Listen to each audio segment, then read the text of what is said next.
بسم اللہ الرحمن الرحیم۔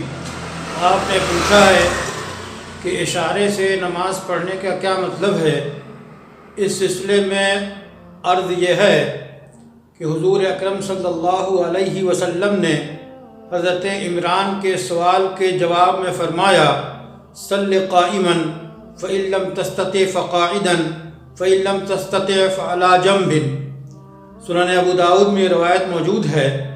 اس کا مطلب یہ ہے کہ حضرت عمران نے نماز کے بارے میں پوچھا تو آپ نے فرمایا کہ کھڑے ہو کر پڑھو، کھڑے ہو کر نہ پڑھ سکو تو بیٹھ کر پڑھو، بیٹھ کر نہ پڑھ سکو تو کروٹ لیٹ کر پڑھو۔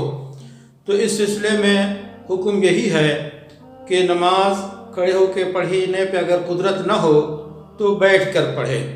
اب بیٹھ کر پڑھنے میں سجدہ اور رکوع میں فرق کرے کہ رکوع کے لیے کم جھکے اور سجدے کے لیے زیادہ جھکے، لیکن اگر صرف اشارہ سر سے کرنا ہے تو بیٹھ سکتا ہو تو بیٹھ کے اشارہ کرے، یعنی رکوع کے لیے کم جھکے اور سجدے کے لیے زیادہ جھکے۔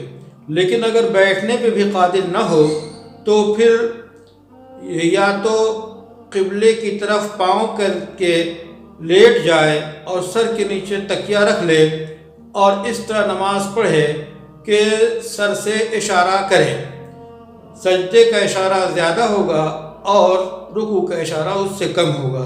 دوسری صورت یہ ہے کہ کروٹ لیٹ جائے، قبلے کی طرف چہرہ کر لے اور اسی طرح سجدے کے لیے زیادہ اشارہ کرے سر سے اور رکوع کے لیے اس سے کم۔ اس طرح اشارہ، اس کا مطلب ہے اشارے سے نماز پڑھنا۔ لیکن اس سے آگے کہ اگر سر سے اشارہ نہیں کر سکتا ہے تو پھر صرف آنکھ سے اشارہ کرنا یا دل سے اشارہ کرنا تو یہ مطلوب نہیں ہے، بلکہ جب تک سر سے اشارے پہ قدرت ہے اس وقت تک نماز اس پہ فرض رہے گی، اور اس سے بھی اشارہ نہ کر سکے تو سر سے کے بعد آنکھ کے اشارے یا قلب کے اشارے یا فکر کے اشارے سے نماز نہیں رہ جائے گی۔ بعد میں صحت مند ہو جائے تو اس کے الگ مسائل ہیں۔ اللہ سے دعا ہے کہ ہمیں شریعت کے مطابق عمل کرنے اور صحت مند رہنے کی توفیق عطا فرمائے۔